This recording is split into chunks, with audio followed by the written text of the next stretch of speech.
இப்போ என்னென்னு பார்த்தீங்கன்னா பாதாள உலகம் இங்கே யாழ்ப்பாணத்தில் இல்லை வெளிமாவட்டத்தில் இருக்குது பாதாள உலகம் உண்டு. இப்போ ஜனாதிபதியோட உத்தரவோட ஒழுக்கன்ற போலீஸ் உத்தியோகத்தர் ஏபிஎஸ் அவர் டொப்புன்னு எல்லாரையும் பிடிக்கிறார். எத்தனை பேரை பிடிச்சாருன்னு தெரியல. எல்லாரையும் டொப்புண்டு அடுத்த தொடர்ந்து அப்படியே பிடிச்சி கொண்டு வராரு. நீங்கள் என்ன செய்யுங்க சார், பிடிச்சவங்களை நீங்கள் ஜெயிலுக்கு வைக்க வேண்டாம். விளங்குதா நான் சொல்கிறேன்? பிடிக்கிறவங்கள நீங்கள் ஜெயிலுக்கு ஒரு 5 வருஷம் 10 வருஷம் சிறை தண்டனை நீங்கள் கொடுக்க வேண்டாம். விளங்குதா? ஜனாதிபதிக்கு நான் சொல்லிக்கொள்கிறேன், நீங்கள் அவர்களுக்கு ஒரேடியாக மரண தண்டனை விதிச்சிருங்க. ஒரேடியாக அவரை பிடிச்சவங்களை தூக்கில் போடுங்க. ஏன்னு சொல்கிற பார்த்தீங்கன்னா, இப்போ நீங்கள் ஜெயிலுக்கு வைப்பீங்க தானே, அவங்க ஜெயிலுக்கு இருந்தே கருத்தை வலிக்கிட்டுருவாங்க ட்ரக்ஸை.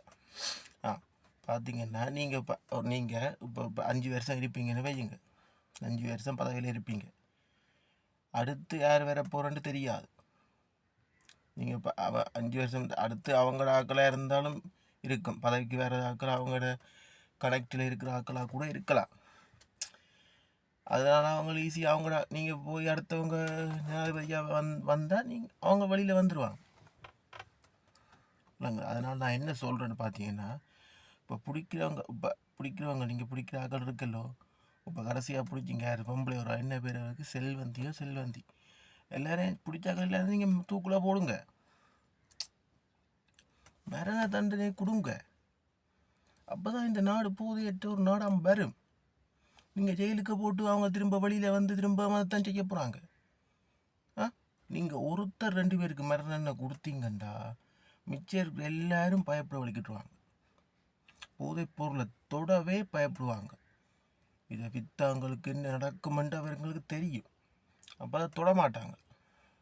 விளங்க நான் சொல்கிறேன். அதனால் நீங்கள் என்ன செய்யுங்க, மரண தண்டனை கொடுங்க. யோசிக்காமல் கொடுங்க மரண தண்டனை. இப்படியான ஆக்கள் உலகத்துக்கு இலங்கை நாட்டுக்கு தேவையில்லை. விளங்குத? இப்படியான ஆக்கள் முடிஞ்ச வரைக்கும் இந்த வீடியோவை ஷேர் பண்ணுங்க. இப்படியான ஆக்கள் நம்ம நாட்டுக்கு தேவையில்லை. ஏன்டாவே இருந்து பிரயோசனம் இல்லை. நம்ம இளைஞர்களை கெடுக்கிறாங்க. படிக்கிற பிள்ளைகளாக இருக்கட்டும் சரி, வேலைக்கு போகிற ஆக்களாக இருக்கட்டும் சரி, எல்லாரையும் கெடுக்கிறாங்க. அதனால் நீங்கள் இப்படியான ஆக்களை நாயை சுடுற மாதிரி சுட்டு கொண்டுருங்க. ரோட்டில் வச்சு எல்லாரையும் பிடிக்கிற இடத்துல வச்சு கொள்ளுங்க. விளங்குத? மற்ற யாழ்ப்பாண பக்கம் வந்துட்டு போங்க சார். என்ன ஒழுக்க சார், நீங்கள் யாழ்ப்பாண பக்கம் வந்து பாருங்க. அங்கே இருக்கிறத விட மோசம் இங்கே. அதனால் இங்கேயே வந்து பாருங்க. இங்கே பச்சை சின்ன பிள்ளைகள் ஒரு 15-13 வயசு பிள்ளையிலேருந்து எல்லாரும் அதுக்குத்தான் அடிக்டாக இருக்கிறாங்க. விளங்குதா சார்? எங்களை அப்படியே கழிச்சு விட்டுறாங்க. நீங்கள் யாழ்ப்பாண பக்கம் வந்து பாருங்க.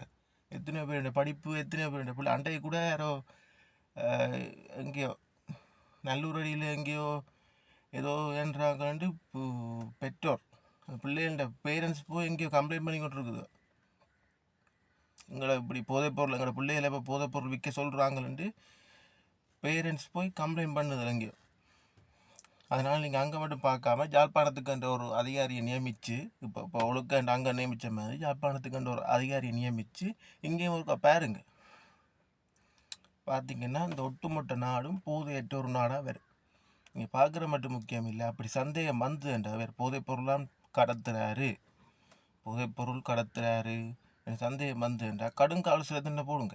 வாழ்க்கை பூரா ஜெயில் இல்லாடி தூக்கு, 2ல் செய்யுங்க. சும்மா இந்த 2-3 வருஷம் ஜெயிலுக்க போட்டு அவன் திரும்ப வழியில் வந்து அதை செஞ்சு திரும்ப பிடிச்சி திரும்ப வேறு அரசாங்கம் அவனை பிடிக்குமோ என்னவோ தெரியா, அவனுக்கும் அவைகளுக்கும் ஜாயிண்ட் இருக்கோ தெரியாது. இதை செய்யுங்க.